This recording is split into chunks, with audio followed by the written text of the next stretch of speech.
దేవునిని మహిమపరచటానికి, ఘనపరచటానికి ప్రభు ఇచ్చిన ఇది అవకాశమునకై మొదటిగా నా దేవాతి దేవునికి స్తుతులు స్తోత్రాలు చెల్లిస్తూ ఉన్నాను. హల్లెలూయా, హల్లెలూయా.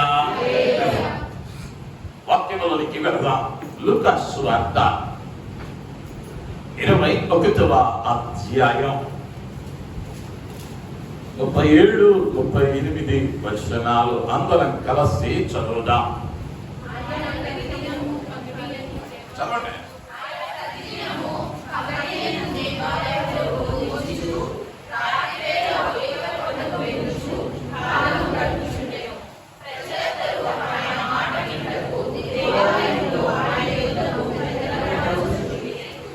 దేవుని నామానికి మహిమ కలుగును గాక. హల్లెలూయా, హల్లెలూయా. యేసుక్రీస్తు వారు ప్రతిదినం ఆయన చేస్తూ ఉన్న పనిని గురించి వైద్యుడైన లూకా ఆ భాగంలో రాశాడు. సహజంగా మీ అందరికీ తెలుసు, ప్రతిదినం చేస్తూ ఉన్నామంటే దాన్ని ఏమంటాం? తెలుగు వచ్చిన వారు ఎవరన్నా ఉన్నారా? ప్రతిదినం చేస్తే ఏమంటాం దాన్ని? అలవాటు, వాడుక అని చెప్పచ్చు. అంటే యేసుక్రీస్తు వారికి ఒక వాడుక ఉంది, ఒక అలవాటు ఉంది. సహజంగా మనకు కూడా అలవాట్లు ఉంటాయి. కొందరికి మంచి అలవాట్లు ఉంటాయి, కొందరికి చెడ్డ అలవాట్లు ఉంటాయి. కొందరికి చదవటం అలవాటు, ఎంత వయసు వచ్చినా చదువుతూనే ఉంటారు. పిహెచ్డీల మీద పిహెచ్డీలు చేస్తూనే ఉంటారు. అంతేకాదు, కొంతమందికి ఏది అలవాటు అయ్యి అంటే కొత్త ప్రదేశాలకు వెళ్ళటం వారి అలవాటు, లేదా కొత్త అభిరుచులను వెతకటం అలవాటు. ఈ విధంగా ప్రతి మానవునికి ఏదో ఒక అలవాటు ఉంటుంది. నాకే అలవాటు లేదండి అని అన్నావంటే ఆలోచించాలి, నువ్వు మనిషివా కాదా అని. ఎందుకయ్యా అంటే మనిషి అన్న ప్రతివానికి ఏదో ఒక అలవాటు ఉంటుంది. ఉదయం లేవగానే ఈ పని చేయటం అలవాటు, లేదా సాయంత్రం పడుకునేటప్పుడు ఈ పని చేయటం అలవాటు అని అనుకుంటూ ఉంటాం. అయితే యేసుక్రీస్తు వారు ఈ లోకంలో ఉన్నప్పుడు ఆయన బోధించిన మాట, నన్ను పోలి నడుచుకోమన్నాడు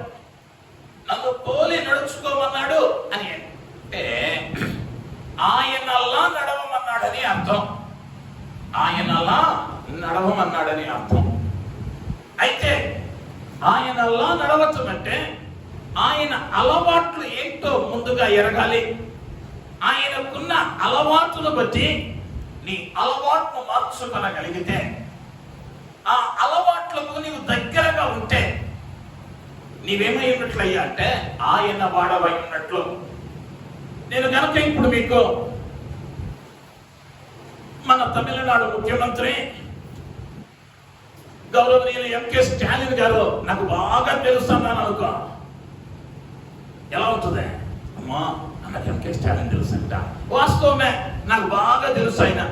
ఎందుకయ్యా అంటే రోజు పేపర్లో చూస్తాను, న్యూస్లో చూస్తా ఉన్నా. కానీ ఆ ఎంకే స్టాలిన్ గారికి ఎవడు తెలియదయ్యా అంటే ఈ ఐజక్ అనేవాడు ఎవడో తెలియదు. నాకు ఆయన తెలుసు, కానీ ఆయనకు నేనే కదయ్యా అంటే తెలియదు. అదే రీతిగా ఇప్పుడు ఆయన కొడుకున్నాడు ఉదయనిధి స్టాలిన్, ఆయన తెలియకుండా ఉంటాడా? ప్రతిరోజు మాట్లాడుకుంటారు వారి బంధం బలమైనదిగా ఉంటుంది. మరి ఇప్పుడు నేనెందుకు తెలియకుండా పోయానయ్యా అంటే నాకు ఆయనతో సంబంధం లేదు, నన్ను కూర్చిన వివరణ ఆయనకు తెలియదు. నాకు ఆయన తెలుసు. ఈనాడు అనేక మంది క్రైస్తవులం కూడా ఎలా ఉన్నామయ్యా అంటే యేసు ఎవరో తెలుసు, కానీ వీళ్ళేం తెలియదయ్యా అంటే వీళ్ళు యేసుకు తెలియదు. నా మాట అర్థమైందా?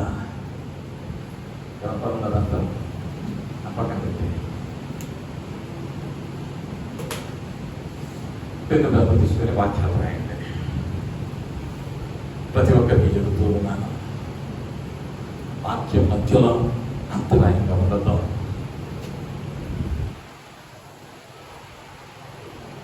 వాక్యం రాయాలి, వాక్యం వినాలి, ఆ వినిన వాక్యాన్ని పాటించాలి. అప్పుడే జీవితం ఆశీర్వాదం. ఈ వ్యక్తి ఎందుకు ఈనాడు అనేక మంది యేసు ఎవరో తెలుసు, యేసుకు తెలియని వారిగా బ్రతికేస్తా ఉన్నారు. దాని వలన ఎటువంటి ఉపయోగం లేదు. దాని వలన ఎటువంటి ఉపయోగం లేదు. నీ పేరుండొచ్చు ఎంత పొడుగునా, ఆల్బర్ట్ ఐన్స్టీన్, క్రిస్టఫర్ అని బైబిల్లో ఉన్న పేర్లన్నీ 100 రకాలు పెట్టుకుని ఉండొచ్చు. కానీ నువ్వు యేసుకు తెలుసా? యేసుకు కలిగి ఉన్న అలవాటు నీకున్నదా అన్నది ప్రశ్నించుకోవాలి. యేసు కలిగి ఉన్న అలవాటు నీవు కలిగి ఉన్నప్పుడే ఆ యేసు నీలో ఉన్నట్లు లేదా నీతో ఉన్నట్లు అన్న విషయాన్ని జ్ఞాపకం చేస్తా ఉన్నాను. ఈ ఉదయకాలం ఆయనకున్నటువంటి అలవాట్లు, ఆయనకున్నటువంటి వాడుక ఏంటో మీ ముందుకు తీసుకుని రావాలని ఆశపడుతూ ఉన్నాను. అనేక పర్యాయాలు విని ఉంటారు, అనేక పర్యాయాలు వాటిని గురించి మీ చెవుల పడి ఉంటుంది. కానీ ఇంతవరకు అలవాటు చేసుకున్నావో లేదో. కానీ ఈరోజు పరిశుద్ధాత్ముడు నీతోనే మాట్లాడుతూ ఉన్నాడు. ఆ అలవాటు వాడుక ప్రాముఖ్యమైనది, అవసరమైనది. మొదటిగా గమనిస్తే వైద్యుడైన లూకా అంటా ఉన్నాడు, 4వ అధ్యాయము 16వ వచనం. లూకా సువార్త 4:16. తరువాత ఆయన తాను పెరిగిన నజరేతుకు వచ్చెను. తన వాడుక చొప్పున విశ్రాంతి దినమందు సమాజ మందిరములోనికి వెళ్ళి చదువుటకై నిలుచుండగా. ఎవరు అమ్మా ఇక్కడ ఉన్నారా? ఎవరు? యేసుక్రీస్తు వారు. ఎక్కడికి వెళ్ళాడు? సమాజ మందిరానికి వెళ్ళాడు. ఎలా చదువుతూ ఉన్నాడు అంటే తన వాడుక చొప్పున విశ్రాంతి దినమందు సమాజ మందిరములో కూడుకుని వాక్యమును చదువుటకు నిలుచుండెను. ఈయన ఎవరయ్యా అంటే దేవుని కుమారుడు. దేవుడే మానవునిగా ఈ లోకములోనికి వచ్చినవాడు. ఆయన గురించి యోహాను సువార్త 1వ అధ్యాయము 1వ వచనములో అంటాడు, ఆదియందు వాక్యం ఉండెను, వాక్యము దేవుని యొద్ద ఉండెను, వాక్యము దేవుడై ఉండెను, ఆ వాక్యమే శరీరధారి అయి మన మధ్య నివసించుచున్నది. ఆయన ఎవరయ్యా అంటే ఆయనే వాక్యం. కానీ ఆ వాక్యమై ఉన్న దేవుడే. ఆయనకు తెలియదేది కాదు. ఎందుకయ్యా అంటే సమస్తము ఆయన చేత రాపించబడినటువంటి పరిశుద్ధ గ్రంథం.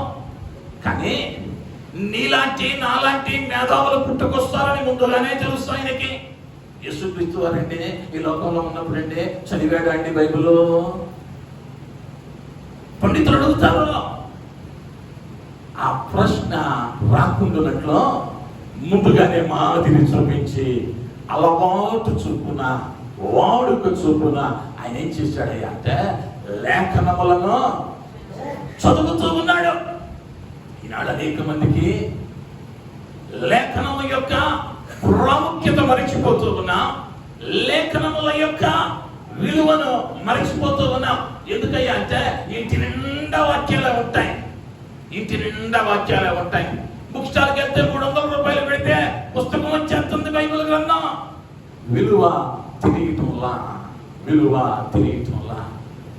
ఈ పరిశుద్ధ గ్రంథం నీ చేతిలోనికి నా చేతిలోనికి రావటానికి ముందు ఎన్నో వేల మంది ఈ భారతదేశంలో తమ రక్తాన్ని కార్చారు, తమ రక్తాన్ని కార్చారు.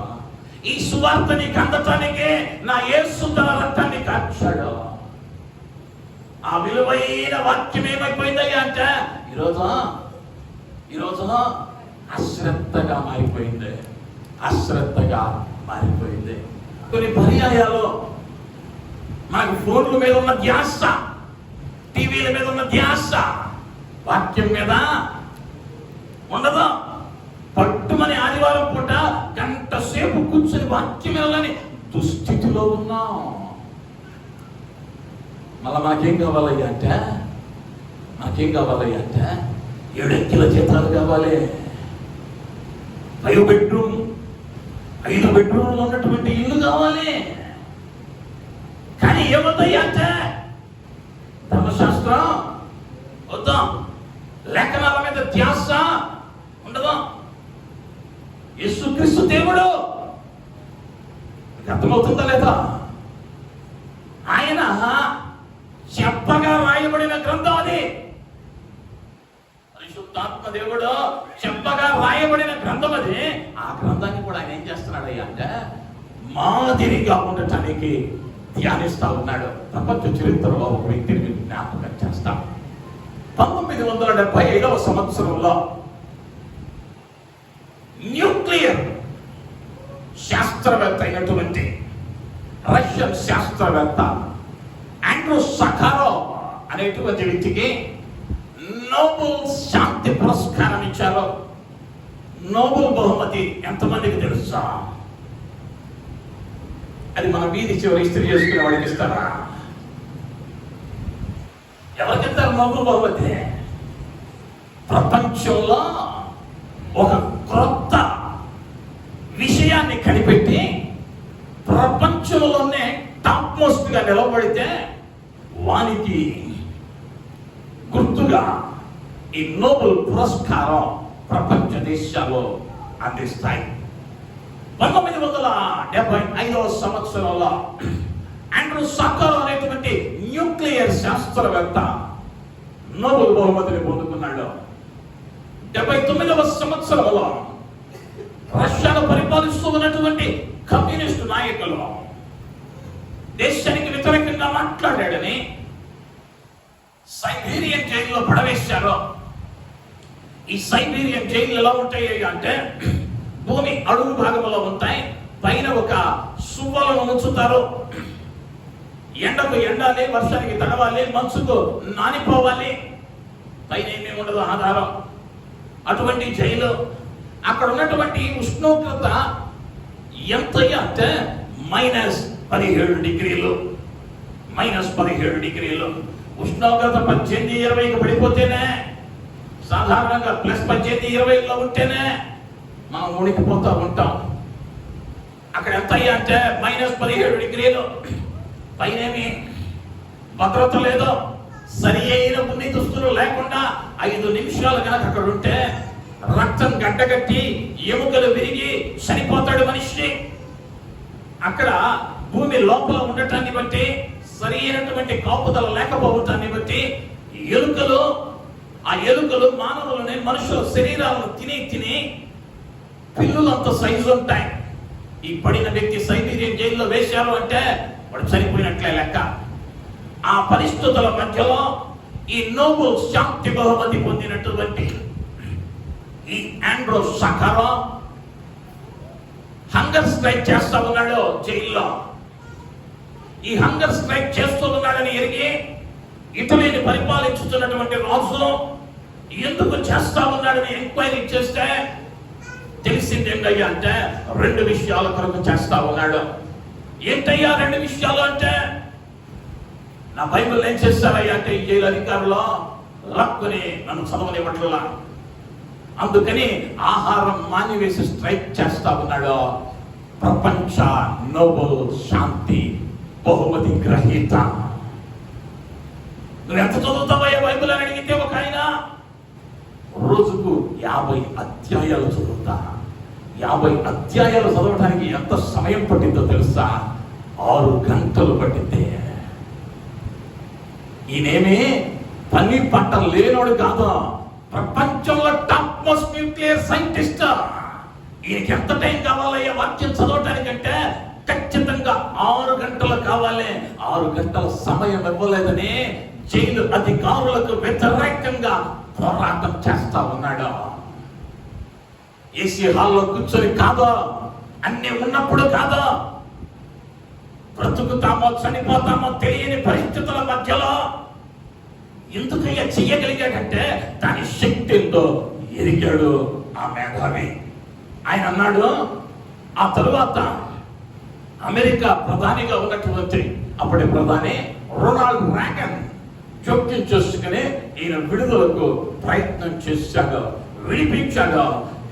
లండన్ లోని ఎయిర్పోర్ట్ లో ఈయన దిగినప్పుడు ఒక పత్రికా విలేకరి అడిగితే చెప్పాడు, అయ్యా నువ్వు ఎందుకయ్యా హంగర్ స్ట్రైక్ చేశావు? నువ్వు ప్రపంచ మేధావివే, బైబుల్ చదవకపోతే ప్రార్థన చేయకపోతే ఏమవుతాయా అంటే, అయ్యా దాని శక్తి నువ్వు తెలియక మాట్లాడుతున్నావు. ఆ బైబుల్ చదివితే కలిగే శక్తి ఏంటో నీకు తెలియక మాట్లాడుతున్నావు. దాని శక్తి ఏంటో తెలుసా? రెండవ ప్రపంచ యుద్ధకాల సమయంలో హిరోషిమా నాగసాకిల మీద బాంబు వేస్తే లక్షల మంది చనిపోయారు. నేను కనిపెట్టినటువంటి ఈ హైడ్రోజన్ బాంబు అలాంటి 68,000 పట్టణాలను నాశనం చేయగలదు. నేను కనిపెట్టిన బాంబు హిరోషిమా నాగసాకిల మీద ఏ బాంబు అయితే పడిందో అంతకంటే 68,000 రెట్లు అధికంగా పని చేయగలదు. అయితే దాని శక్తి అంటే నేను చెప్పగలను. కానీ మన దురదృష్టం ఏంటయ్యా అంటే, మన ప్రపంచ పటంలో 68,000 కాదు కదా, 380 మహానగరాలు ఉన్నాయి. హిరోషిమా నాగసాకి వంటి పట్టణాల్లో 380 మాత్రమే ఉన్నాయి. అంటే ఇట్లాంటి భూములను, ఇట్లాంటి భూగోళాలను ఇంచుమించు 20,000 భూగోళాలను నాశనం చేయగలిగిన శక్తిని ఆయన కనిపెట్టాడు. దానికి పురస్కారంగా నోబెల్ బహుమతిని పొందాడు. ఆయన అన్నాడు, దాని శక్తి ఎంతో నేను చెప్పగలను, కానీ నేను అడిగానే బైబుల్, నేను చేశానే ప్రార్థన, అది దానికంటే శక్తి కలిగినది. హల్లెలూయా, హల్లెలూయా. మేధావులైన వారికి తెలిసింది ఈ బైబుల్ విలువ. మన తెలుగులో ఒక సామెత ఉంది, కనకపు సింహాసనము విలువ.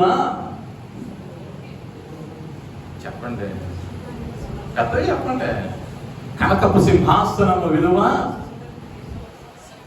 కుక్కకేం తెలుసు? సునకం ఎందుకు మళ్ళా తెలియని భాష? కుక్కకేమి తెలుసు కనకపు సింహాసనపు విలువ?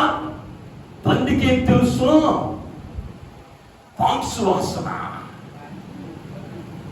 పందికి ఏం తెలుసు? పాంక్స్ వాసన. ఈరోజు క్రైస్తవులకు కూడా ఏమైందయ్యా అంటే, క్రైస్తవులకి ఏం ప్రశ్న కొట్టారయ్యా అంటే, దీని విలువ తెలియట్లా, దీని విలువ తెలియట్లా. ఇదేదో తల కింద పెట్టుకొని పడుకోవటానికో, అప్పుడప్పుడు లాటరీ తీసినట్టు తీయటానికో కాదు. యేసు క్రీస్తు వారు ఏం చేశాడయ్యా అంటే, అనుదినము దానిని ధ్యానించాడు.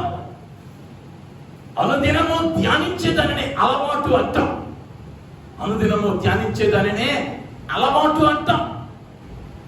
ఎప్పుడు ఆదివారం పూటొచ్చి వస్తా ఇంట్లో పట్టిన భూజంతా తులిపి ఈడక తీసుకొచ్చి జిప్పు ఒక్కసారి ఇట్టని ఇట్ట తెరిచొడిలో పెట్టుకొని మళ్ళీ వెళ్ళేటప్పుడు ఇట్టని తీసుకెళ్ళి భద్రంగా పెడతాం. ఎందుకంటే పవిత్ర గ్రంథం. దీనివల్ల ఉపయోగం లేదు, దీనివల్ల ఉపయోగం లేదు. ప్రకటన గ్రంథంలో అన్నాడు యోహాను భక్తుడు, 1వ అధ్యాయము 3వ వచనం, సమయము సమీపించుచున్నది గనుక ఈ ప్రవచన వాక్యము చదువువాడును వాటిని విని ఇందులో వ్రాయబడిన సంగతులను కైకొను వారును ధన్యులు. ఎవరిని ధన్యులు అన్నాడయ్యా యోహాను భక్తుడు అంటే, ఈ వాక్యమును చదువువాడును వాటిని విని అందులోని సంగతులను గైకొనువాడు. వింటే మాత్రం సరిపోలా, చదివితే మాత్రం సరిపోలా. వాటిని ఏం చేయాలి అంటే గైకొనాలి. దానికి ముందు ఒక చక్కని మాట అన్నాడు, సమయము సమీపించి ఉన్నది. రేపు చదువుదాంలే, వచ్చే వారంలో చదువుతాంలే, వచ్చే నెల నుంచి ప్రారంభిద్దాంలే, రాబోయే 31 నుంచి రేపేమి సంభవించునా ఎవరికి తెలియను. ఈరోజే నా ప్రభువుని ప్రాణం అడిగితే నువ్వెక్కడుంటావో ఒకసారి ఆలోచించుకోవాలి. ఈనాడు ఏమైందయ్యా అంటే భయం లేదు. 3 పూట్ల 4 ఏళ్ళు లోపలికి వెళ్తున్నాయి, భయం రాట్లా. ఒక్కసారి గనక నాకు అనిపిస్తుంది, తినటానికి లేక,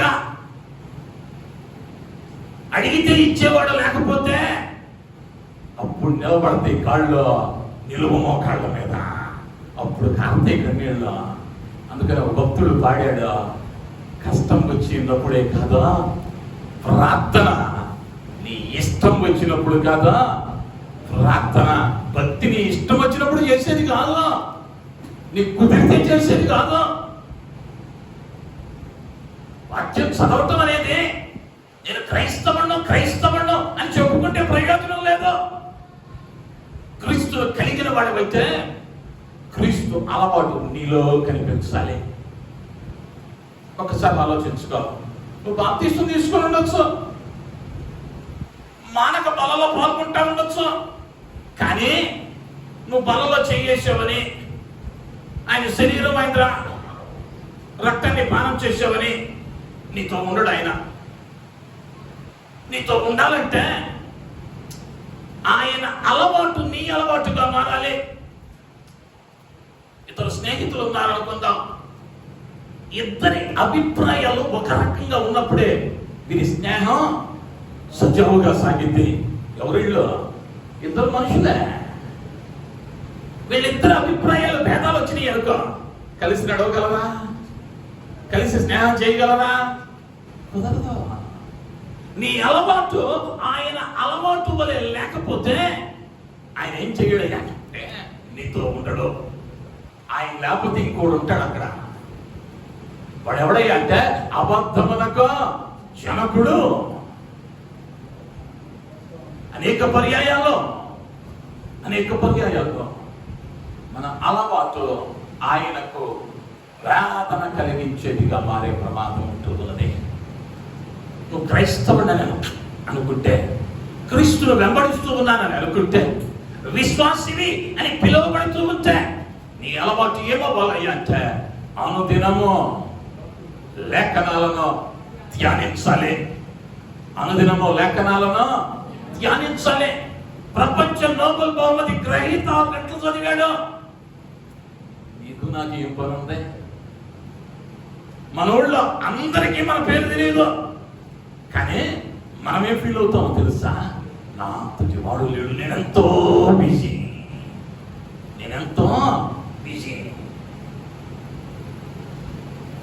ఎందుకయ్యా అంటే విలువ తెలియట్లా. వేదన ఏంటయ్యా అంటే విలువ తెలియట్లా. అందరూ వెళ్తున్నారు, నేను తేవాలి. అందరూ వెళ్తున్నారు బైబుల్, నేను తేవాలి. ఇది అందరూ వెళితే వెళ్ళే చోటు కాదు, జీవితాలు మార్చబడే స్థలం. ఇది పరలోకపు గవిని అని అన్నాడు ఆయన. ఈ పరలోకపు గవినిలో ఆ ప్రభువు దర్శనం కావాలి అంటే ఆయన అలవాటు నీలోనికి రావాలి. ఆయన మొదటి అలవాటు ఏంటయ్యా అంటే అనుదినము వాక్యము చదవటం. ఎంతవరకు లేదేమా ప్రభు పేరక బ్రతిమలాడుతూ ఉన్నాను. నువ్వు చదివిన ప్రతి పర్యాయం నీతో మాట్లాడే గ్రంథం నేను ప్రకటిస్తూ ఉన్నటువంటి బైబిల్ గ్రంథం. హల్లెలూయా, హల్లెలూయా, హల్లెలూయా. పాత నిబంధనలో ఒక ఆజ్ఞ ఉంది. ఏందయ్యా ఆజ్ఞ అంటే నీకు కలిగిన ప్రతిదానిలో కూడా, చెప్పండి గట్టిగా, 10వ భాగము లేకపోతే 10వ వంతు ఇమ్మన్నాడు. మరి మీకు మీ గడియారాలు రోజుకి ఎన్ని గంటలు? మీ గడియారాలు 24 గంటలు. దానిలో 10వ భాగం 2 గంటల 40 నిమిషాలు. ఈరోజు రాత్రి పండుకోబోయే ముందు నీ ఫోన్ తీసి సెట్టింగ్స్లోకి వెళ్ళి దానిలో స్క్రీన్ టైం అని ఉంటుంది. ఎన్ని గంటలు చూసావో చూడు. ఒక పేపర్ తీసుకో. టీవీ ఎన్ని గంటలు చూసావో రాసుకో. ఫోన్లో ఎంతసేపు మాట్లాడావో రాసుకో. వీడియో గేమ్స్ ఎంతసేపు ఆడావో చూసుకో. సోషల్ మీడియాలో ఎంతసేపు వాడావో చూసుకో. తినటానికి ఎంత సమయం, తిరగటానికి ఎంత సమయం, పక్కిళ్ళు ఆ ఇల్లు ఈ ఇల్లు దర్శించడానికి ఎంత సమయం, లేదా అలంకరించుకోవడానికి ఎంత సమయం, ఆఖరగా దేవునితో ఎంత సమయం గడిపావు. ఒకసారి రాసుకొని చూడు. ఈరోజు ఆదివారం రాగా ఈ 2 గంటలు కలుగుతాయి కదా, అందులో అప్పుడన్నా 2 గంటల 40 నిమిషాలు అయితే అవుతుందాం. అర్థమవుతుందా? ఈరోజు బోనస్ ఉంది 2 గంటలు. బోనస్ కలిపినా 40 నిమిషాలు అన్నా గడపగలిగామా? ఆదివారం వెళ్ళొచ్చాక మందిరానికి ఇంకెందుకు? మాస్టర్ గారు ప్రార్థన చెప్పాడు, ఏదో వాక్యం చెప్పాడు, నేను అందరిని చూసి వచ్చా. ఇది ప్రయోజనం లేదు. 2 గంటల 40 నిమిషాలు ఆయనకి ఇవ్వాలంతే.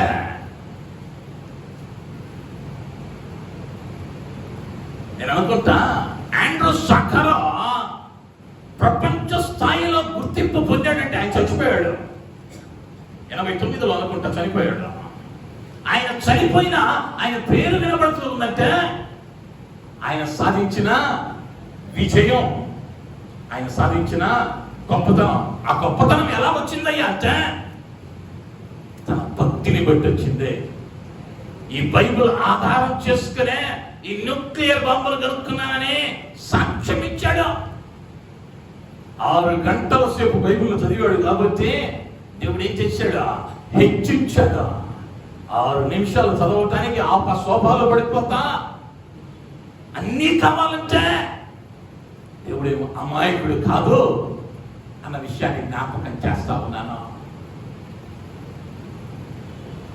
వచ్చేసి అయ్యా పాపినైనా నన్ను క్షమించు అని తగ్గించుకొని ప్రార్థన చేయగానే ఆకాశవాక్యుల విప్పానికి విస్తారమైన దీవెనలతో పట్టజాలనంత వాస్తవమే. ఎవరికయ్యా అంటే ఆయన వాడుక చొప్పున, ఆయన అలవాటు చొప్పున జీవించే వారికి ఏ మేలు పట్టుబడి ఉండదు. హల్లెలూయా. అందుకే ఏంటయ్యా ఆయన అలవాటు అంటే, ఆయన అలవాటు ఏదైతే మాకెందుకండి అన్నవారు బిగ్గరగా హల్లెలూయా. మరి తెలిస్తే ఆయన అలవాటు ఏందో బిగ్గరగా చెప్పండి. ఎంతమందికి మనలో ఉన్నదో అలవాటు ఒక్కసారి ఆత్మ పరిశీలన చేసుకోండి. అలవాటు అంటే వారానికి ఒకసారి చేసేది కాదు, ప్రతిరోజు చేసేది. మన అలవాటు ఏంటయ్యా అంటే ఉదయాన్నే 8 గంటలకు బ్రేక్ఫాస్ట్ చేయటం అలవాటు. 8 గంటలకు బ్రేక్ఫాస్ట్ పడలేదనుకో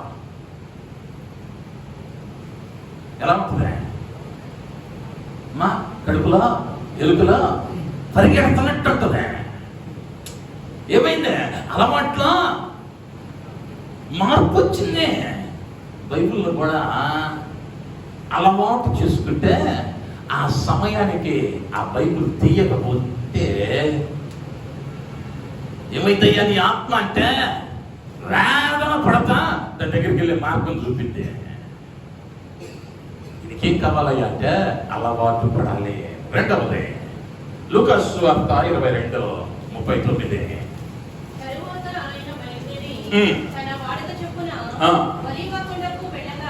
ఒలీవ కొండకు వెళ్ళగా శిష్యులను ఆయన వెంట వెళ్ళిరి. దేవుని నామానికి మహిమ కలుగును గాక. హల్లెలూయా. ఆయన ఎక్కడికి వెళ్ళారయ్యా అంటే ఎంతమంది తీశారు? లూకా సువార్త 22:39.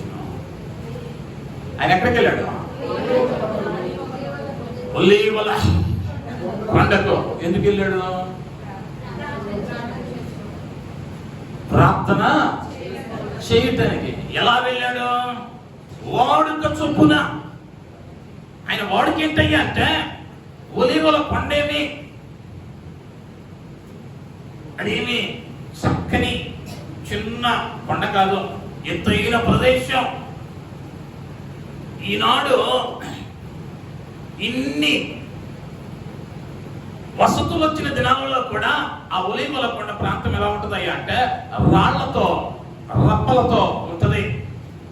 అంటే అక్కడ నడవటం కూడా ప్రయాసే, ఆ కొండకి వెళ్ళటం. కానీ ప్రయాసపడి ప్రతిరోజు వెళ్తున్నాడు. ఎందుకయ్యా అంటే ప్రార్థన చేయటానికి. ఆయన యొక్క రెండవ అలవాటు ఏంటయ్యా అంటే ప్రార్థన చేయటం. మన జీవితాలలో క్రీస్తును ఎరిగిన వారంగా మనం ఉంటే, లేదా క్రీస్తును విశ్వసిస్తూ ఉన్నాను, నేను క్రైస్తవుడను అని అంటే నీలో ఏముండాలయ్యా అంటే ప్రార్థన ఉండాలి. ప్రార్థన లేకుండా నేను పదే జ్ఞాపకం చేస్తా ఉన్నాను. నీకు బైబిల్ మొత్తం తెలిసి ఉండొచ్చు, కానీ దాని విలువ ఏంటయ్యా అంటే సున్నా. నీకు వాక్య జ్ఞానం ఉంది, కానీ దేవుడు ఏం కోరాడయ్యా అంటే మోకాలి అనుభవం కోరాడు.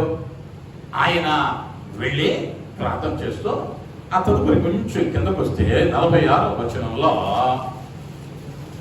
మీరెందుకు నిద్రించుచున్నారో శోధనలో ప్రవేశించకూడనట్లు మెలకువ కలిగి ప్రార్థన చేయుడి. ఆయన వెళ్ళి గంట సేపు అయింది, వచ్చాడు వ్యాఖ్య.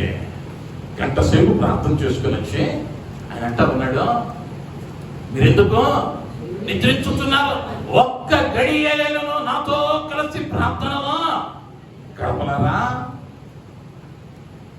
ఒక్క గడియలను నాతో కలిసి ప్రార్థనలో గడపలేరా?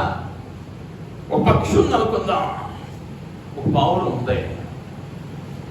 ఈ రెక్క ఎవరో వేటగాడు కొట్టాడో దెబ్బ తగిలింది అనుకుందాం. ఇప్పుడు ఈ పక్షి ఎగిరిద్దా ఎగరదా? ఇంకో రెక్క ఉందిగా.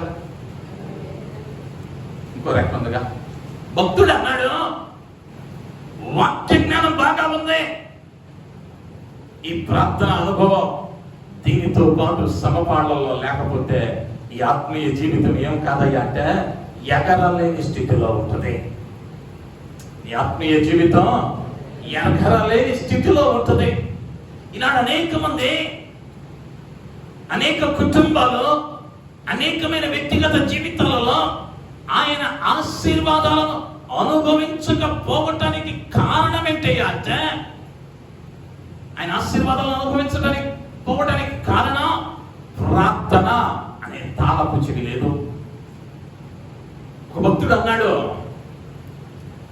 యేసుక్రీస్తు వారు తండ్రి అయిన దేవుడు నీకే ఆశీర్వాదం కావాలో ముందుగానే సిద్ధపరిచి ఒక గదిలో ఉంచాడు. ఆ గదికి ఒక తాళం చెవి పెట్టాడు, దానినే ప్రార్థన అన్నాడు. ఆ ప్రార్థన అనే తాళపు చెవి తీసుకుని వెళ్ళి ఆ గదిని గనక తెరిచావనుకో, దానిలో ఉన్న ఆశీర్వాదం అంతా నీదే. ఇప్పుడు చాలా మందికి ఏమైపోయిందయ్యా అంటే ఈ తాళం తీయటం రాట్లా. తాళం ఎలా ఉంటుందో తెలుసా? తాళం ఎక్కడుందో తెలుసా? తాళం ఎలా తిప్పాలో తెలుసా? కానీ ఏమైపోయిందయ్యా అంటే, నా భాషలో చెప్పాలి అంటే ఒళ్ళు బద్ధకమైపోయింది. ఎందుకయ్యా అంటే ఒక పని తర్వాత ఒక పని ఇచ్చేసాడుగా, ఇక మళ్ళా మాట్లాడటానికి ఎంత సమయం లేదో. ఈ బండి ఏం కాదయ్యా అంటే, ఈ విమానం ఏం కాదయ్యా అంటే ఎగరలేదు. ఒకవేళ ఎగిరినా తప్పుమని కూలిపోయింది ఎక్కడో అక్కడ. ఒక రెక్కతో విమానం ప్రయాణం చేయాలి అంటే అదే సాధ్యం కాదు. రెక్కిన పక్షి ఎగురుతున్న ప్రయత్నాన్ని గమనించండి, దానికి ఎగరాలని ఆశ ఉన్నదే. ఈ రెక్కతో ఆడించింది, కొంచెం దూరం లేచింది, మళ్ళా తప్పుమని పడింది, మరి ఒక గాయం. మళ్ళా లేచింది, మళ్ళా పడింది, మరి ఒక గాయం. గాయం మీద గాయం అవుతానే ఉంటుంది. దానికి తెలుసు దాని రెక్క బాగాలేదని. కానీ ఈనాడు అనేక మందికి ప్రార్థన విలువ తెలియటం వల్ల. ఒక భక్తుడు అన్నాడు, నీ మోకాళ్ళు ఎంత నల్లగా ఉంటే నీ వస్త్రాలు అంత తెల్లగా మారతాయంట. హల్లెలూయా, హల్లెలూయా. నీ మోకాళ్ళు ఎంత నల్లగా అయితే నీకు ఇచ్చేటువంటి మహిమ వస్త్రం అంత తెల్లగా మార్చబడిందంట. ఇంతకు ముందు చెప్పా, 10 దానిలో దశంభాగం అడిగాడుగా, 2 గంటల 40 నిమిషాలు ఇవ్వాలిగా. సరే, 1 గంట 20 నిమిషాలు బైబిల్ చదవాలనుకుందాం. మరి 1 గంట 20 నిమిషాలు ప్రతిదినం ప్రార్థన చేస్తా ఉన్నామా? ప్రార్థన చేస్తా ఉన్నామా? పరిశీలించుకోవలసిన అవసరం లేదా? ఇంకెంతకాలం సరిపెట్టుకుందాం? నేను క్రైస్తవుండే, నేను మందిరానికి వెళ్తాను, నేను విశ్వాసినే, ఆయన వస్తే ఎత్తపడతాను. నువ్వు అనుకున్నట్లు కాదు. దయచేసి జ్ఞాపకం చేస్తూ ఉన్నాను,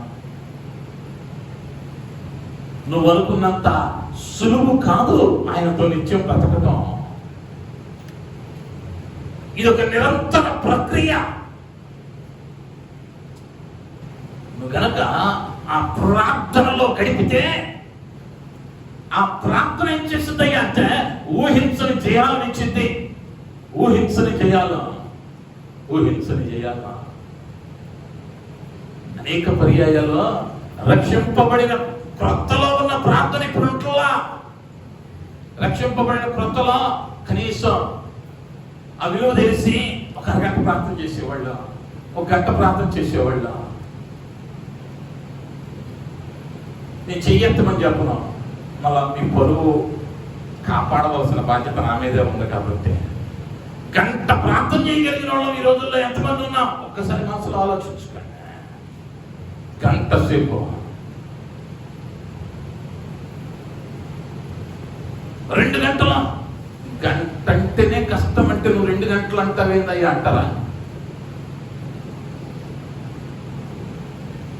నువ్వెంతగా ప్రార్థనలో ఎదుగుతావో నిన్ను నా దేవుడు అంతగా ఆశీర్వదిస్తాడు. హల్లెలూయా, హల్లెలూయా. ఆండ్రూ సాకర్ అనేటువంటి శాస్త్రవేత్త 2 గంటల సేపు ప్రక్కన శరీరాన్ని కొరికేసేటువంటి ఎలుకలు తిరుగుతూ ఉంటే 2 గంటల సేపు నిలువు మోకాళ్ళ మీద నిలబడి ప్రార్థించేవాడంట. ఎవరో ప్రపంచ న్యూక్లియర్ శాస్త్రవేత్త, టాప్ మోస్ట్ శాస్త్రవేత్త, ఏదో పేరుకి శాస్త్రవేత్త కాదు. ఆయనకేం తెలుసు అంటే ఈ ప్రార్థన లేకపోతే మరి యొక్క దానిని నేను కనిపెట్టలేను అన్న సత్యం ఎరిగాడు. ఈరోజు మోకరించడం వలన కలిగే ఆశీర్వాదం ఎరుగక ప్రభు పేరట ప్రతిమలు అడుగుతూ ఉన్నాను. నా అనుభవముల నుండి చెబుతూ ఉన్నాను. నా ప్రారంభంలో చాలా స్వల్పంగా ఉండేది నా ప్రార్థన. కానీ దినాలు గడుస్తూ ఉన్న కొలది దాన్ని పెంచుకుంటూ వెళ్ళాలి. వెళితేనే ఎదుగుదల. ఆ ఎదుగుదలను చూస్తేనే తండ్రి ఆనందపడతాడు. నీకు ఉద్యోగం వచ్చింది అనుకుందాం. స్టార్టింగ్ ప్యాకేజీ 12 లక్షలు ఇచ్చాడు అనుకుందాం. 12 లక్షల ప్యాకేజీ ఎలా ఉంటుంది? 24 గంటలేమో అనుకున్నాం. సరే, 24 అనుకుందాం. 24 లక్షల ప్యాకేజీ వచ్చింది అనుకో, సంతోషమా కాదా? ఎగ్జాక్ట్గా చెప్పండి. ఈ 2025లో వచ్చింది 24 లక్షల ప్యాకేజీ. 26 అయింది, 27 అయింది, 28 అయింది, 29 అయింది. సంవత్సరం 29వ సంవత్సరం వచ్చింది. ఇంకా 24 లక్షల ప్యాకేజీ ఉంది. ఇప్పుడు సంతోషమా? ఏమి రోగం? 24 లక్షలేగా. ఏం కావాలి ఇప్పుడు? హైక్ కావాలి. ఇదేం కావాలి? పెరగాలి. నీ పని పెరిగిందా? పెరగలేదుగా. పని పెరిగిందా? పెరగలేదా? నువ్వు ఆఫీస్కి వెళ్ళి వచ్చే దూరం పెరిగిందా? పెరగలేదా? మరి ఎందుకు హైక్?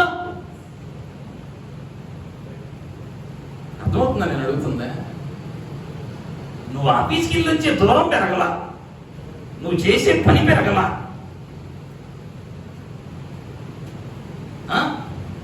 నువ్వు ఉండే స్థలానికి ఇంటికి మధ్య దూరం పెరగల,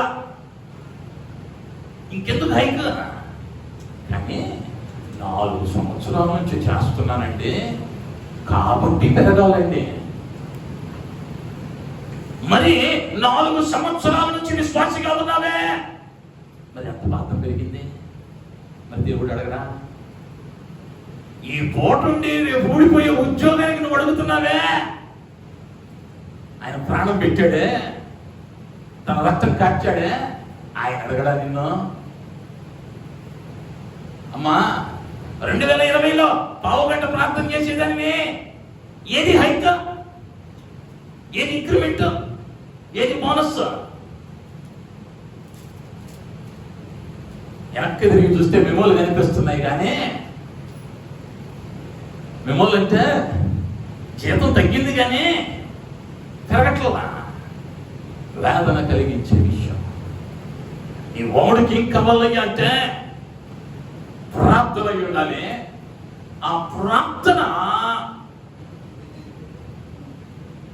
నెల సంవత్సరం ఏం కావాలి? పెరగాలి. అప్పుడే నీవు ఆయనకు దగ్గరగా ఉన్నట్ల, ఆయనకు దగ్గరగా ఉన్నట్ల. నేను ఒక మాట అడుగుతా, నువ్వు ఎక్కడికన్నా బయటికి వెళ్ళావు, ఏదన్నా ఊరు వెళ్ళినప్పుడు అన్నం తిన్నారా, అన్నం వండుకున్నారా, లేకపోతే ఆఫీస్కి వెళ్ళారా అని ఆడవాళ్ళు ఎవరిని అడుగుతారా? పెళ్ళైన వాళ్ళు.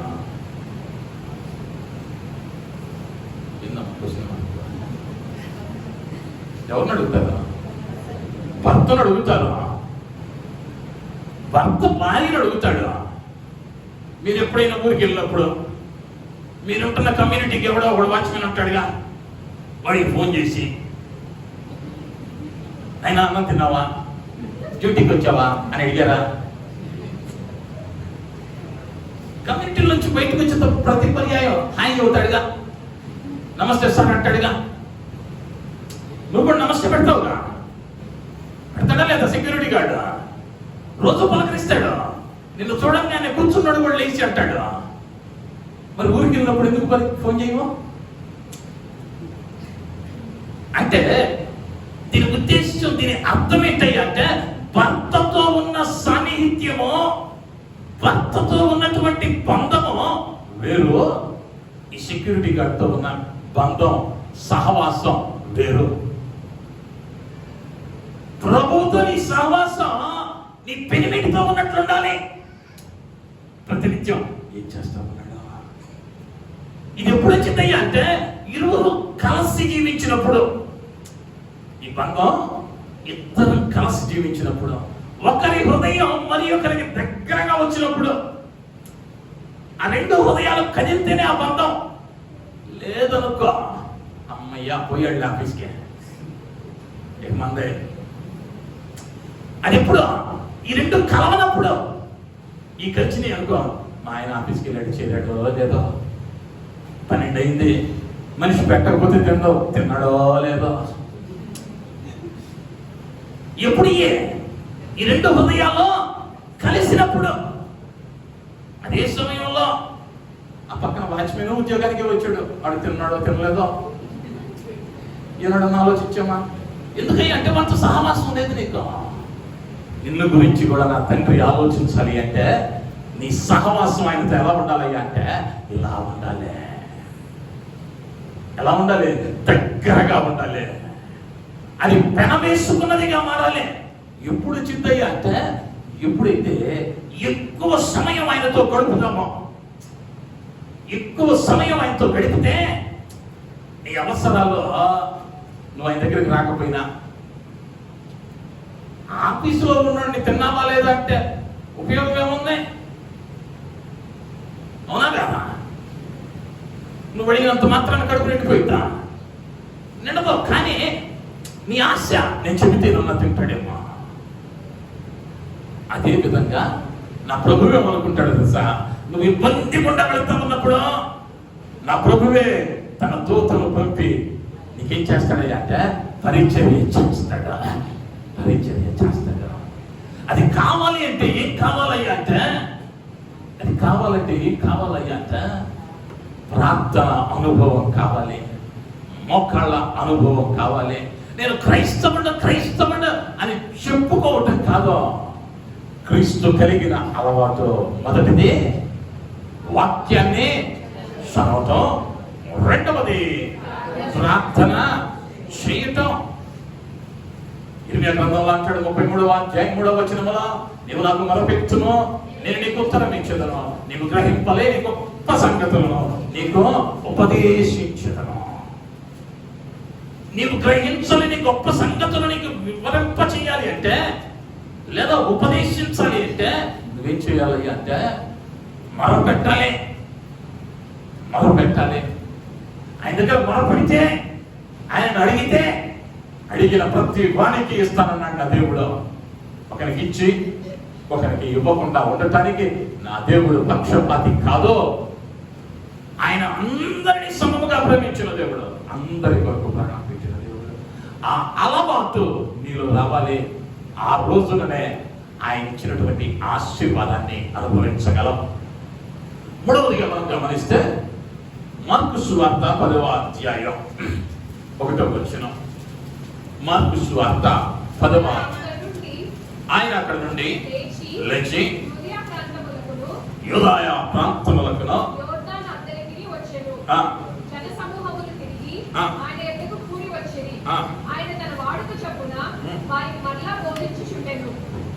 ఆయన తన వాడుక చొప్పున మరలా వారికి బోధించుచుండెను.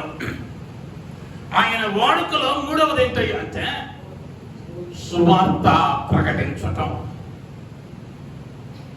ఆయన వాడుక ఏంటయ్యా అంటే ప్రార్థన చేయటం. ఆయన వాడుక ఏంటయ్యా అంటే బైబిల్ చదవటం. ఆయన వాడుక ఏమిటయ్యా అంటే సువార్తను ప్రకటించటం. ఈనాడు సువార్త ప్రకటించటం అన్నది సువార్తికుల పని, సేవకుల పని, పాస్టర్ల పని, ప్రవక్తల పని, అపోస్తలుల పని అని క్రైస్తవ్యం అశ్రద్ధ చేస్తా ఉంది. మార్కు సువార్తలో అంటాడు 16వ అధ్యాయం 15వ వచనములో, మీరు సర్వలోకమునకు వెళ్ళి సర్వ సృష్టికి సర్వ సువార్తను ప్రకటించుడి. మీరు అని చెప్పబడిన చోట నువ్వు నేను ఉన్నాం. మీరు అని పలకబడిన పదంలో నువ్వు నేను ఉన్నాం. మీరు ఆఫీస్కి వెళ్తారు, ఒక ప్రాజెక్ట్ ఇచ్చారనుకుందాం. ఆ ప్రాజెక్టులో పని చేస్తే జీతం ఇస్తాడా, లేదా అదే కంపెనీలో పక్క బెంచ్లో ఇంకో టీం వర్క్ చేస్తా ఉంది, వేరే ప్రాజెక్ట్, అక్కడికి వెళ్ళి పని చేస్తున్నావు. ఆ ప్రాజెక్టులో నీకు ఇవ్వబడిన ప్రాజెక్ట్ చేయట్లా, పక్కడి ప్రాజెక్ట్ చేస్తున్నావు. ఇప్పుడు జీతం ఇస్తారా?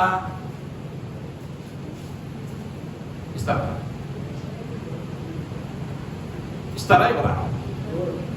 అదే కంపెనీలో చేస్తున్నావుగా,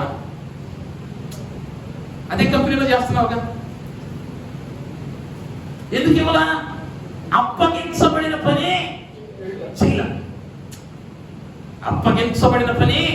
చేయలేదు. కాబట్టి జీతం రాలా.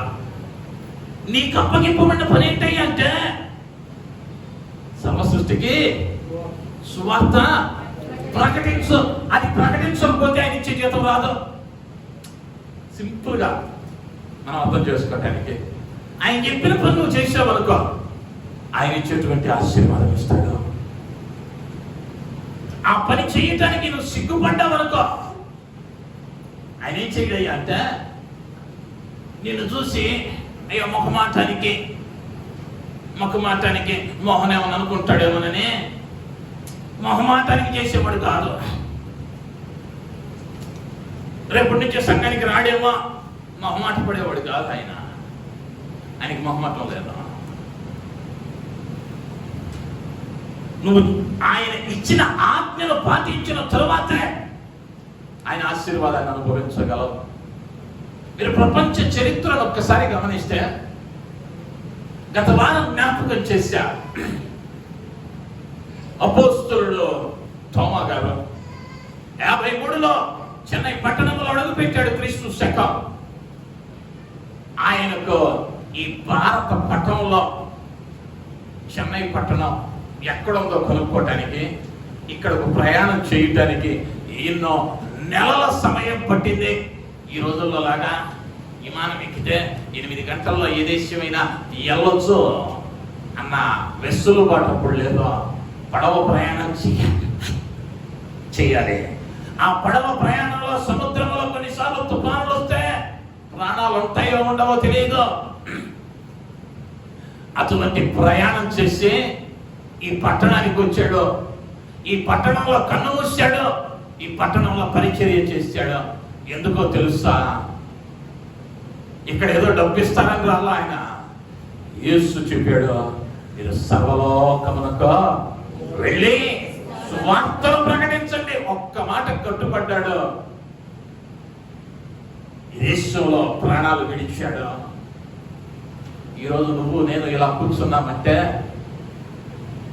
కారణం అనేక మంది మిషనరీలు ప్రాణ త్యాగాలు చేసి ఈ భారతదేశంలో ఉన్నటువంటి పద్ధతులను మార్చడానికి ప్రాణాలను పెట్టి సువార్తను ప్రకటించారు. కాబట్టి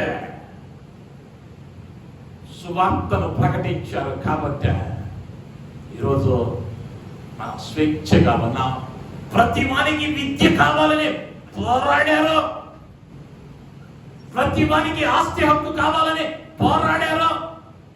ప్రతి స్త్రీ చదువు కావాలన్నారు. విలియం కేరీ అనేటువంటి దైవజనుడు పడవ ప్రయాణంలో ఆ 6 మాసాలు ప్రకృతిని ఆస్వాదించడం మానేసి పడవలో కూర్చొని తెలుగు తర్జుమాను నేర్చుకున్నాడు. తెలుగు తర్జుమాను నేర్చుకుని బైబిల్ గ్రంథాన్ని తర్జుమా చేశాడు.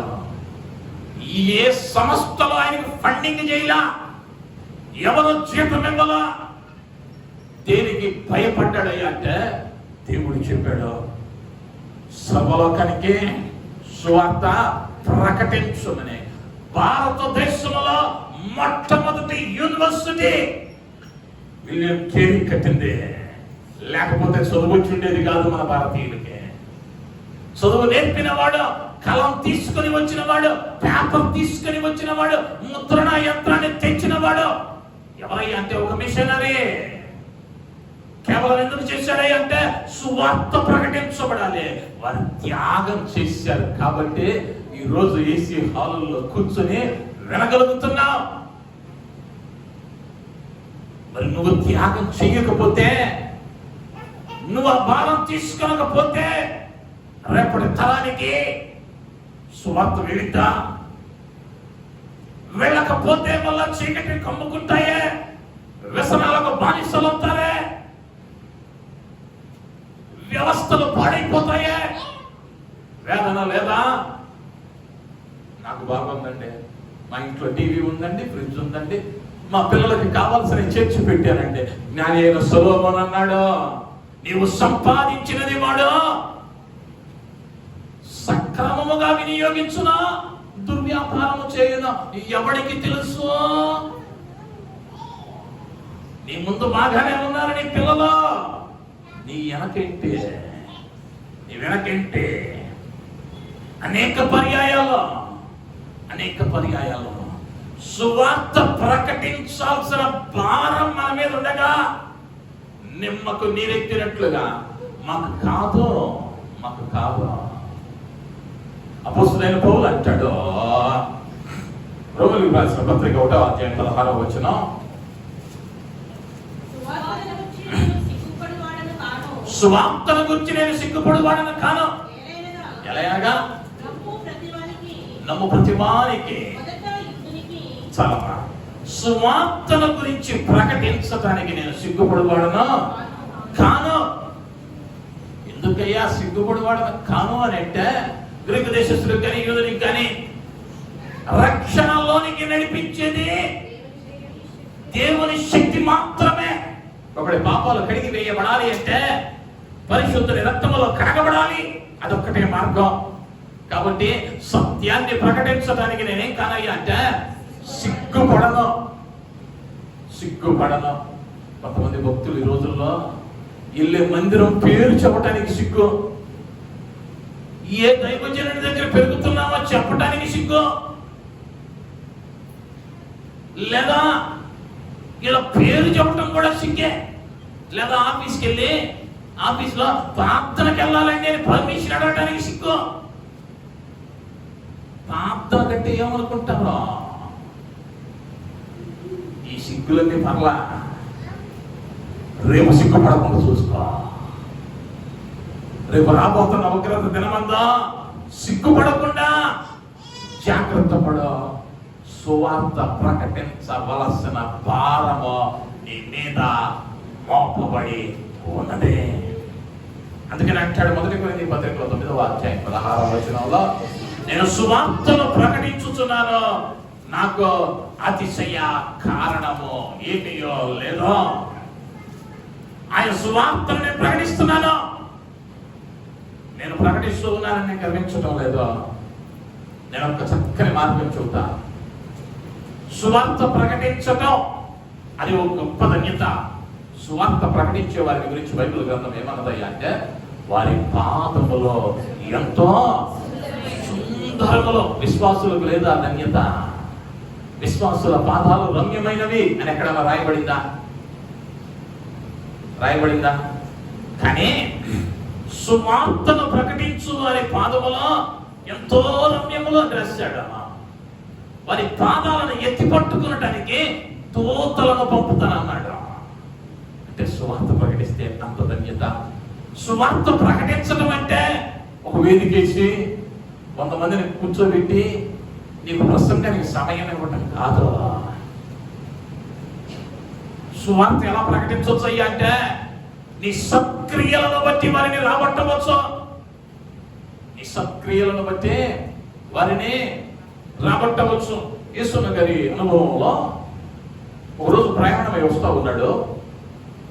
పరిచర్య తొలి దినాల్లో ఆ రోజంతా పరిచర్యలో ఉన్నాడు. రాత్రి అయింది. ఏదో ప్రాంతం నుంచి మరి ప్రాంతానికి వస్తా ఉన్నాడు. బస్సు ఎక్కాడు. బస్సు ఎక్కేసరికి బస్సు అంతా ఫుల్ అయిపోయి ఉంది. కానీ ఒక సీట్లో ఒక్క ఆయనే కూర్చొని ఉన్నాడు. ఆయన ఒక 140 కిలోలు ఉంటాడు. బస్సులో 140 కిలోలు ఆయన ఆర్టీసీ బస్సులో ఎక్కాడు అనుకో. ఆ 2 సీట్లు ఆయనకే సరిపోయాయి.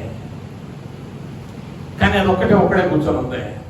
సరే పక్కకెళ్ళి కూర్చున్నాడు, జరుగుతాడేమో ఒక మూలన్నా కూర్చుందామని. ఆయన పాపం జరిగే స్థితిలో కూడా లేడు, భారీ దేహం. సరే ఇలా కాదనుకున్నాడు. చేతిలో ఉన్న సూట్ కేసు కింద పెట్టుకొని కాళ్ళ మధ్య పైన ఉన్నటువంటి చువను పట్టుకొని అలసిపోయిన మనిషి తూగుతూ వస్తా ఉన్నాడు. కొంచెం దూరం వచ్చేసరికి రాత్రి ప్రయాణం కాబట్టి బస్సు వాడు ఆపి 10 నిమిషాలు ఇక్కడ టీ తాగుతున్నాం, ఎవరైనా టీ తాగేవాళ్ళు ఉంటే టీ తాగండి అన్నాడు. టీ తాగేవాళ్ళు ఉంటే తాగండి అన్నాడు. బస్సు అంతా దిగింది. ఏసన్న గారు కూడా చూశాడు. నుంచొని ఎంతసేపు ఉంటాంలే, టీ తాగితే కాసేపు నిద్ర ఆగింది, ఈ కురికి పట్లు పట్టడం కన్నా అది బాగుంటుందని కిందకి దిగి వెళ్ళాడు. టీ తాగుతా ఉన్నాడు. టీ తాగుతా బస్సు వైపు చూశాడు. బస్సు అంతా దిగింది, ఆయన దిగల. ఆ సీట్లో ఉన్నాడు, దిగల. ఎందుకు దిగలేదయ్యా అంటే, దిగితే మళ్ళీ ఎక్కలేడు. ఇప్పుడు దేహం అలాంటిది, శరీరం సహకరించగల పెద్ద దేహం, భారీ దేహం. దిగితే ఎక్కలేం, టీ లేకపోయిందిలే అనుకున్నాడు. అంతలో కేసన్న గారిని సరే పాపం దిగలేకపోతున్నాడు. లావు మనిషి ఒక టీ తీసుకెళ్ళిద్దామని, అయ్యా టీ తాగుతావా అని చెప్పి టీ ఇచ్చాడు. ఈ తాగేసాడు. తాగేసిన తర్వాత టీ తాగేసి అయ్యా ఇదిగో గ్లాస్ అని చెప్పి మళ్ళా ఇచ్చాడు. గోరిని నీకు పాపమని టీ తెచ్చిస్తే మళ్ళా ఈ గిరి గ్లాస్ కూడా నేనే మోసుకెళ్ళాలా అని అనుకుంటా. ఇల్లు ఇచ్చేసి వచ్చాడు. ఇప్పుడు పైకి ఎక్కాడు బస్సు. అందరూ ఎక్కేసారు. బస్సు బయలుదేరింది. ఇప్పుడు ఈ కింద నుంచి ఒక గోతం లాగుతున్నాడు ఈ లావుడు మనిషి. ఈ ప్రయాణంలో టైం పాస్ కోసం ఈ ఆసాన్ని ఏం చేశాడయ్యా అంటే, ఒక గోతం నిండా కొబ్బరి చిప్పలు జీడిపప్పు బాదం పప్పు తెచ్చుకున్నాడు. ఇప్పుడు ఈ గోతంలాగే ఒక గుప్పుడు తీసి ఏసన్న గారి చేతిలో పెట్టి తినయ్యా అన్నాడు. ఏసన్న గారు నిద్ర రాకుండా ఉంటుంది, ఇదే బాగుంది, ఎవడు పెడతాడు ఇట్టండి తిండి, జీడిపప్పులు బాదం పప్పులు కొబ్బరి చెప్పులు అని చెప్పి తింటాం ప్రారంభించాడు. తింటా ఉన్నాడు. అయి పొంగల్నే ఆయన తింటున్నాడు, కూర్చున్నాడు, ఈయనకి పెడుతున్నాడు. ఒక చిన్న గోతం. వీళ్ళు ఆఖరి స్టేజ్కి వచ్చేసరికి గోతం ఖాళీ అయిపోయింది. జీడిపప్పు తిన్నారు, బాదం పప్పు తిన్నారు. ఇక ఏసన్న గారు దిగబోతాడు. అయ్యా చాలా థ్యాంక్స్ అయ్యా, బ్రహ్మాండమైన భోజనం పెట్టావు అన్నాడు. ఇప్పుడు ఈ వ్యక్తి అంటున్నాడు కూర్చున్న వ్యక్తి, అయ్యా నువ్వు క్రైస్తవుడవా అన్నాడు. నువ్వు క్రైస్తవుడవా అన్నాడు. ఈయన తెల్ల బట్టల్లో లేడు, ప్రయాణం కదా అని మామూలు బట్టలు వేసుకొని అన్నాడు. అయ్యా ఎట్టకే తెలిసింది నేను క్రైస్తవుడినంటే, బస్సులో ఇంతమంది ఉన్నారు, దిగలేకపోయానని నా మీద జాలిపడి టీవీల్లో ఎప్పుడివ్వలా, కానీ నువ్వు నేను ఇస్తానో డబ్బులో తెలియదు, నేను ఇస్తానో లేదో తెలియదు, కానీ నా పరిస్థితి గమనించి సాయం చేసావే, అక్కడ అర్థమైందయ్యా నువ్వు క్రైస్తవుడు అని. హల్లెలూయా, హల్లెలూయా. నీ క్రియలు పలకాలి, సువార్తను నీ క్రియల ద్వారా ప్రకటించాలి. ఎప్పుడు ఏ దొరికిద్దా, లేకపోతే ఎప్పుడు ఏ అవకాశం వచ్చిద్దా, ఎప్పుడు ఏ కార్యాలు మనకు లాభసాయకంగా మారుతాయా అని మన స్వార్థం కొరకు జీవించటం మానివేయాలి. సువార్తను ప్రకటించడం అంటే నీ క్రియల ద్వారా సువార్త ప్రకటించవచ్చు. ఈ చుట్టుప్రక్కన ఎవరైనా అనారోగ్యంతో ఉన్నారనుకో, వెళ్ళి ఉపచారం చేయి. సొంత వారి చివరించుకుంటున్నారేమో, నువ్వు వెళ్ళి చెయ్యి. దండం పెట్టి ఒకే మాట అంటారు అన్యులో, దేవుళ్ళ వచ్చావయ్యా. ఆ దేవుళ్ళ వచ్చావన్న మాట అన్న వెంటనే అయ్యా ఆ దేవుణ్ణి పరిచయం చెయ్యి. విత్తనం విత్తు, ఆ దేవుడు నీరు పోసి ఫలింప చేస్తాడు. మనం ఇంట్లో ఉన్న వాళ్ళనే చూడకపోతే నిన్ను చూసి సువార్త ప్రకటించబడిందా ఆలోచించుకోవలసిన అవసరం. సువార్త ప్రకటించడం అంటే వాక్యాన్ని బోధించడం మాత్రమే కాదు, నీ క్రియలో నువ్వు చూపే ప్రేమ, నువ్వు చూపే మాదిరి ఆ క్రీస్తులో ప్రకటించేదిగా ఉండాలి. నీ అలవాట్లో, నీ పద్ధతిలో, నీ సంప్రదాయాల్లో అది సువార్తను ప్రకటించేవిగా మారాలి. కానీ వేదన ఏంటయ్యా అంటే, ఈనాడు క్రైస్తవులమని చెప్పుకునేవాళ్ళు, క్రీస్తును కలిగి ఉన్నామని బోర్డులు వేసుకుని తిరిగేవాళ్ళు, ఈ మూడు అలవాట్లు లేవు.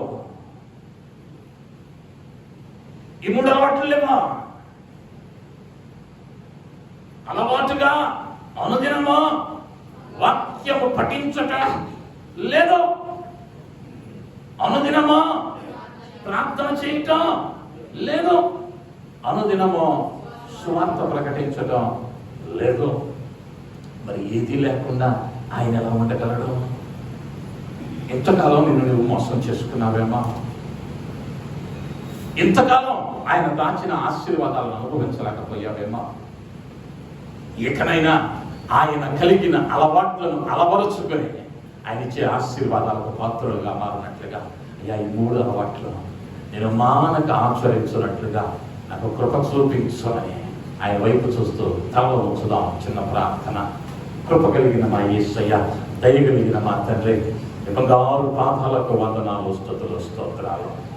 దయ కలిగిన యేసయ్య, నీలో నాయన నీ అలవాట్లను మేము నేర్చుకునే భాగంగా అయ్యా వాక్యము చదువుట ఎందు మానక, ప్రార్థించుట ఎందు మానక, సువార్త ప్రకటించుట ఎందు మానక, నీవు చూపిన మాదిరి చొప్పున, అలవాటు చొప్పున అయ్యా మేము జరిగించు వారము.